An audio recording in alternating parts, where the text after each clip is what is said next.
Imagine sitting in an oncologist's office.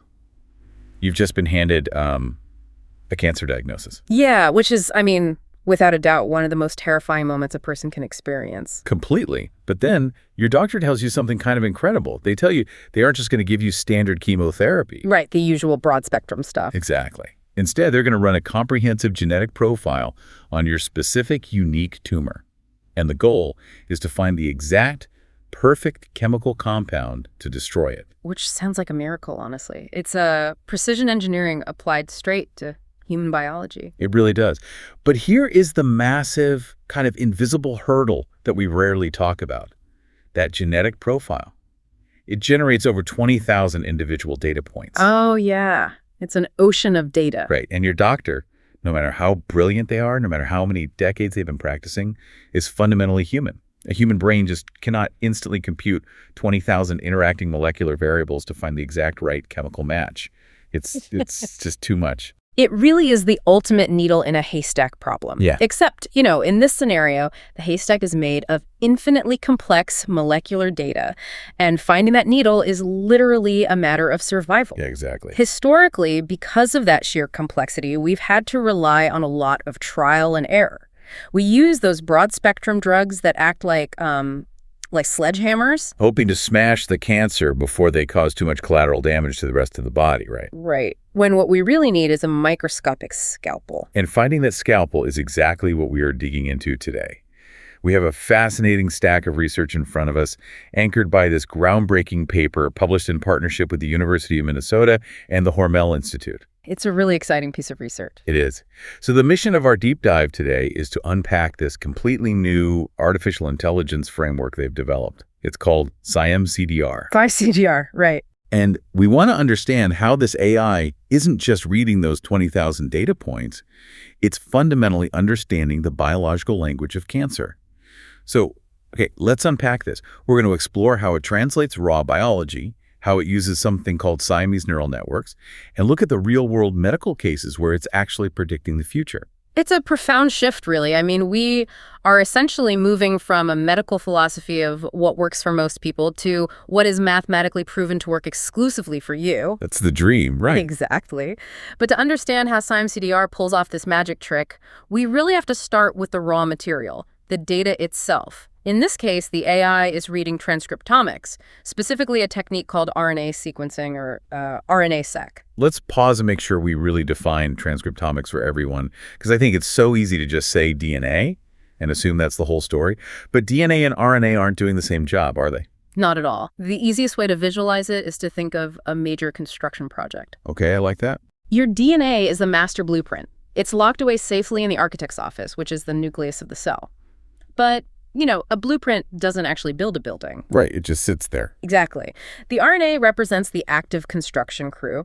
The RNA takes copies of specific parts of that blueprint out to the site and starts building proteins.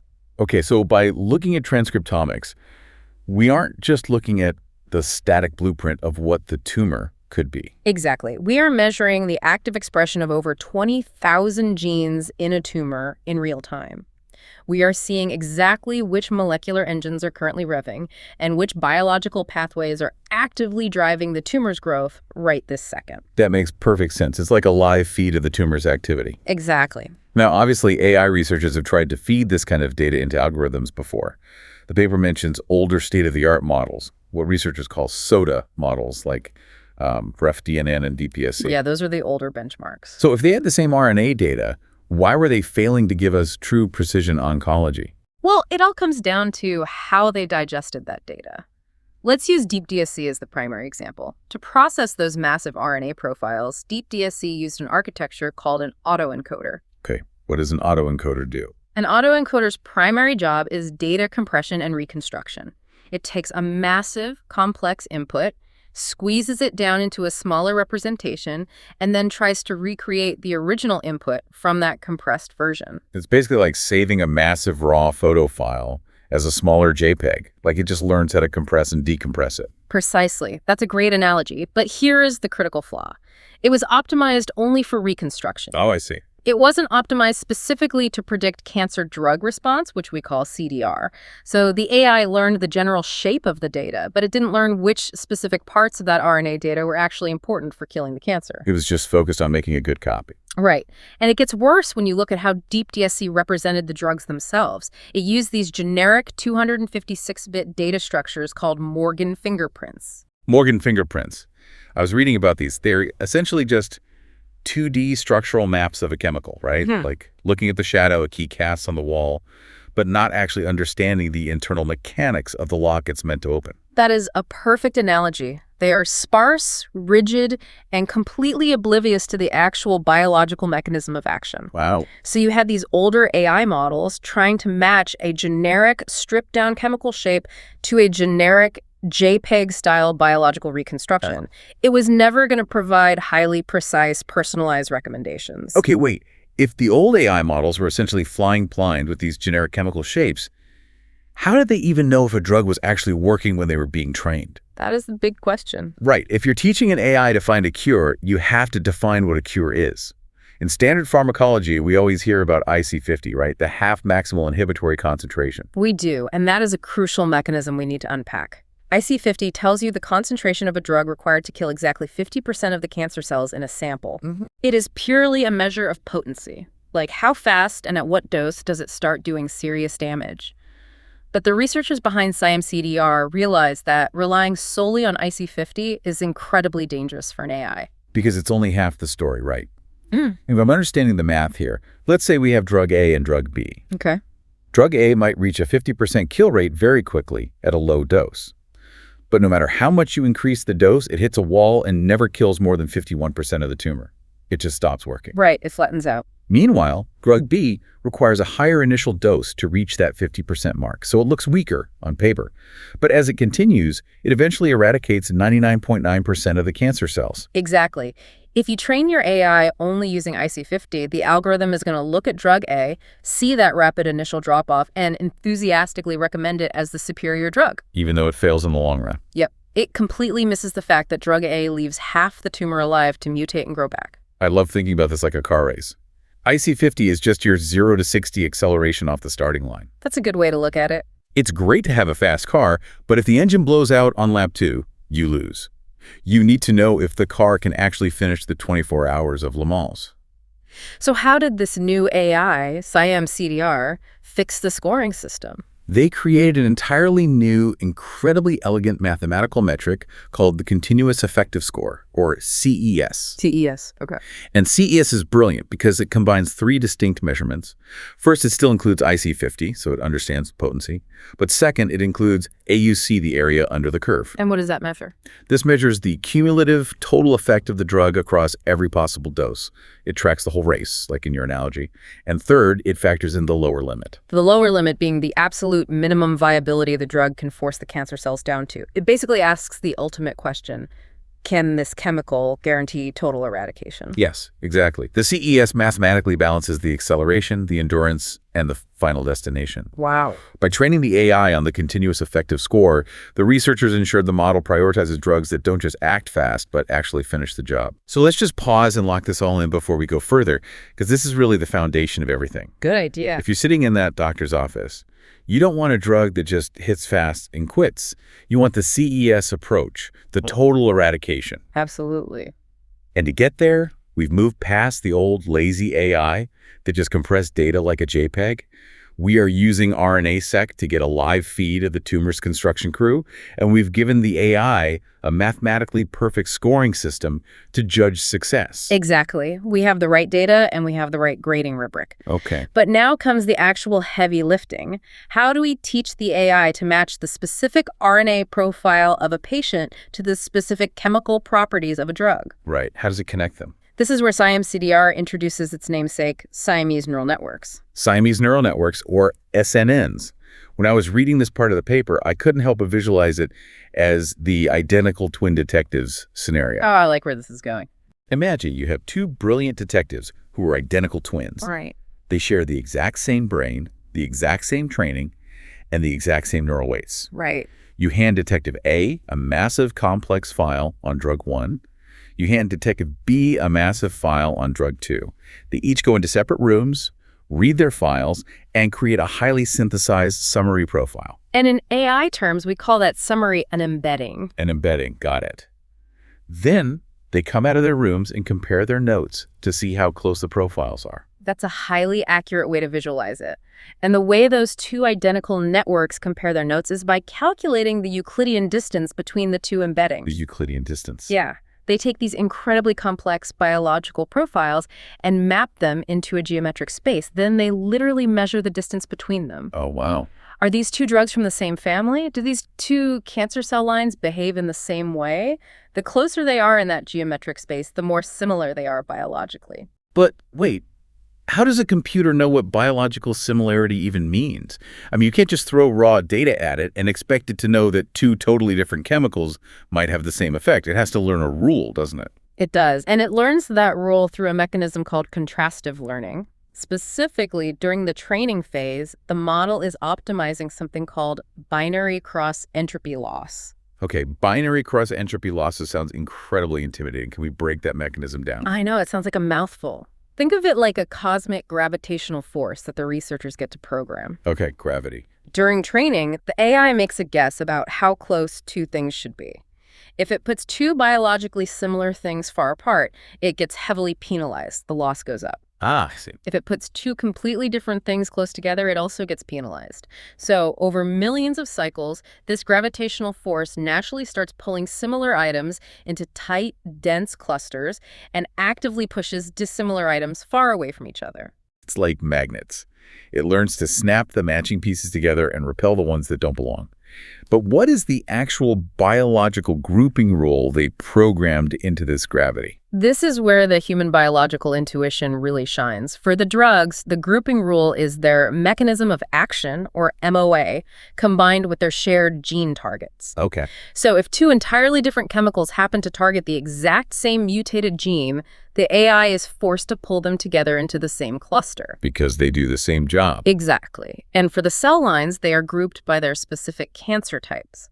A lung cancer cell is pulled magnetically toward other lung cancer cells. So the twin detectives are actively building this massive, interconnected biological family tree. They are. And this isn't just theory. We can actually see this family tree, right? The researchers mapped it out. They did, and this is where we get into visualizing the AI's brain. Because these embeddings exist in hundreds of dimensions, a human can't actually look at them. I mean, we can't comprehend a 100-dimensional space. Right, our brains would melt. Exactly. So they use a mathematical trick called a TSNE plot. TSNE. T-distributed stochastic neighbor embedding. Try saying that 3 times fast. I'd rather not. But essentially, it's just a complex algorithm that flattens that massive 100-dimensional space down onto a flat 2D scatter plot so our human eyes can actually see the clusters the AI has built. Exactly. It's a translation tool. And when you look at the TSNE plot for the old model, DeepDSE, it is a complete disaster. Really? Yeah, the cell lines look like one giant unreadable blob in the center of the graph. When they calculated the mean intergroup similarity for DeepDSE, it was literally 1.00. Wait, 1.00 in statistics, a 1.00 means a perfect match. Are you saying the old AI actually thought every single cell of a specific cancer was perfectly identical to the others? Yes. It completely failed to capture the subtle, critical nuances between different patients' tumors. It just homogenized everything. Wow. But when you apply that same TSNE visualization to SiamCDR, it is a revelation. It creates these beautiful, distinct, highly separated islands of data. Leukemia is clearly separated on one side, lung cancer on the other. That's incredible. But the truly amazing part isn't just the separation. It's the organic relationships the AI discovered entirely on its own without being explicitly told. Yes. This is hands down my favorite part of the whole paper. These are the moments where the AI almost seems like it's doing original research. Let's look at a specific anomaly on the map. The model clustered rhabdoid tumor cells directly next to kidney cancer cells. Okay, and why is that significant? Well, rhabdoid tumors are rare, highly aggressive childhood tumors. On a surface level, they shouldn't be clustered with standard adult kidney cancer. But the AI put them together anyway. Exactly. And why did it put them there? Because rhabdoid tumors originally develop in the tissues of the kidneys. The algorithm fed nothing but raw RNA numbers, organically recreated human anatomical origins on a scatter plot. It did the exact same thing with bone cancer. I was looking at the graphs, and it pulled bone cancer into a tight cluster right next to sarcoma. Yeah. Which makes perfect biological sense because sarcomas are cancers that begin in the bones and the soft connective tissues. It learned anatomy just by looking at the construction crews of the cells. And it goes beyond anatomy. It learned complex hidden pharmacology. There is a drug called CUDC-907. In the official medical literature used for training, it's classified as a PI3K inhibitor. Okay, that's its official label. Right. But in the AI's clustered brain, CUDC-907 was pulled right next to an entirely different class of drugs called HDAC inhibitors. So at first glance, you'd think the AI just made a mistake, right? Like it misclassified the drug. That's what you might assume, but it didn't make a mistake. Recent cutting-edge medical literature has revealed that CUDC-907 actually possesses dual inhibitory properties. Yes, its HDAC inhibition is a massive, previously under-recognized part of how it alters gene expression to kill cancer. The AI figured out the drug's secret secondary mechanism of action just by looking at the raw molecular gravity. That is mind-blowing. Okay. Synthesize this real quick. We've got these Siamese twin neural networks reading the RNA in the drug data. Right. They use contrastive learning, that gravitational pull, to organize everything by its true biological function. Okay. And when we flatten that out on a TSNE map, we see an AI that has independently deduced human anatomy and discovered secondary drug mechanisms that humans barely understand. Exactly. The clustering is genius, but knowing where things are is only half the battle, right? Yeah. Ultimately, the AI has to make a recommendation. It has to look at the patient and say, take drug X. Exactly. The SNN organized the data into highly expressive embeddings, but it doesn't make the final choice. That requires a decision-making engine sitting on top of the framework. The researchers set up what we can call a classifier showdown. They tested 3 different architectures to make the final prediction: a deep neural network, or DNN, a logistic regression model, and a random forest classifier. Okay, I have to stop you here and push back on the results of this showdown. Yeah. A deep neural network is arguably the most advanced, complex piece of architecture we have in modern computing.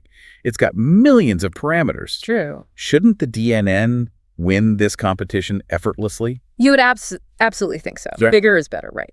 But in machine learning, massive complexity is often a double-edged sword. How so? When you have highly complex data but limited sample sizes, which is almost always the case in precision oncology, deep neural networks tend to do something called overfitting. Overfitting. Yeah. They basically memorize the specific answers to the training test, rather than learning the underlying universal rules.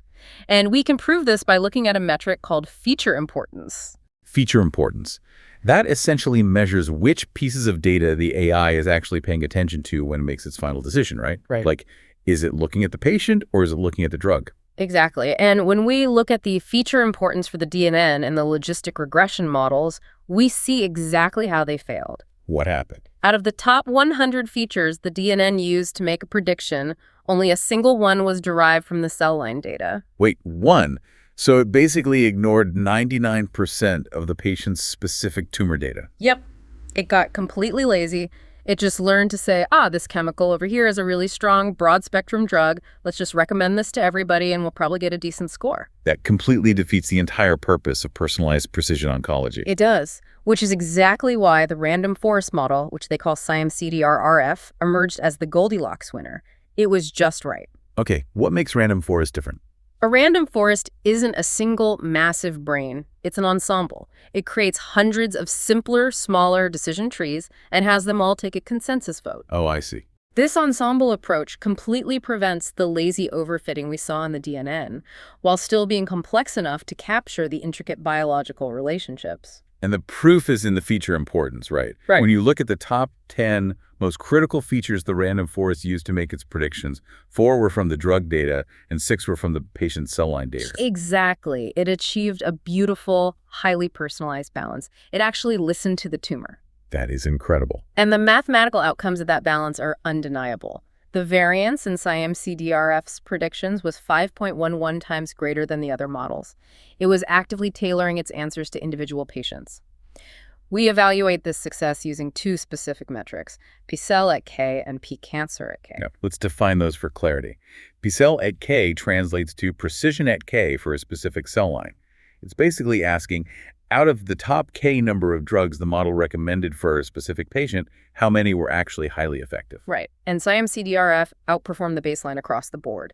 The deep DSE baseline had a massive problem with uniqueness. Because it was lazy. Exactly. Because it was lazy, for 50% of the cancers it evaluated, Deep DSE just recommended the exact same two drugs, docetaxel or doxorubicin. It was just spamming standard chemotherapy. Wow. The SiamCDR random forest, by contrast, provided mathematically superior, highly individualized drug recommendations. So if you're the patient sitting in that chair, this is the moment of truth. Do you want the lazy AI that just hands out docetaxel to half the hospital because it's a safe guess? Or do you want the ensemble of decision trees that balances your exact RNA fingerprint against the drug's properties to find a bespoke cure? It's not even a question. Yeah, it's really not. But this does raise the ultimate test. Yeah. Does all this beautiful math actually translate to real-world medical breakthroughs? Right. This is where we move out of the theoretical computer science and into genuine human impact.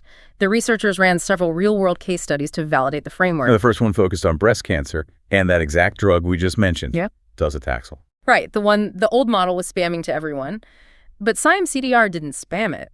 The paper shows that SiamCDR highly recommended docetaxel for some specific breast cancers, but heavily downranked it for others. And the researchers wanted to know why the AI was being so picky. So they opened up the hood and looked at the specific genes the AI was focusing on when making that decision. They did. They isolated 463 genes and found that 40 of them were highly correlated to whether the AI prioritized or rejected the drug. Oh. When they ran a deep network analysis on those 40 genes, they found massive enrichment in 3 specific cellular pathways: the PI3K ACT pathway, the MAPK pathway, and the RAS pathway. For anyone who isn't a working oncologist, why are those 3 pathways so incredibly important? Because decades of painstaking clinical research and human trials have proven that alterations in those exact 3 pathways are exactly what induced docetaxel resistance in breast cancer patients. Think about that. The AI was never explicitly told about this drug resistance. It taught itself the complex mechanisms of clinical resistance just by reading the RNA signals. Unbelievable. It recognized that even though docetaxel is technically a breast cancer drug, if a specific patient's tumor has a revved-up PI3K ACT construction crew, the drug will fail. It learned medical textbook oncology purely from raw data. It's astonishing. But it gets even better when they shifted their focus to drug repurposing for rare, hard-to-treat cancers, right? Yes. They used the model to evaluate over 1,100 existing drugs against bladder, head and neck, gastric, and prostate cancers. And the bladder cancer results are particularly extraordinary. The model flagged a drug called dolastatin 10. It gave it a mean priority score of 5.0 across the bladder cancer cell lines, making it an incredibly high urgent recommendation. But here's the catch. At the time this dataset was compiled and published, dolastatin 10 was absolutely not an approved treatment for bladder cancer. So if you're a researcher looking at that, you might think it's an outlier. Just a weird AI hallucination throwing a random chemical at a wall. You would be entirely forgiven for thinking that. But shortly after this data was published, dolastatin 10 was clinically validated and officially approved to treat bladder cancer. Wow.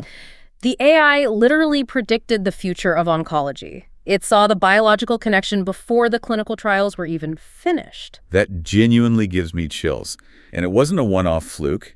It highly prioritized a compound called triptolide for gastric and prostate cancers, which has since shown massive anti-cancer activity in recent preclinical trials. Yes. It prioritized cabazitaxel for bladder cancer, a drug which went on to double the objective response rate in a recent phase 2 clinical trial. What we are witnessing is an AI finding hidden connections that human researchers haven't even had the time or resources to test yet. Exactly. It is taking existing drugs that are already sitting on pharmacy shelves, drugs we know are safe for human use, and realizing they are the perfect lock-and-key match for entirely different deadly diseases.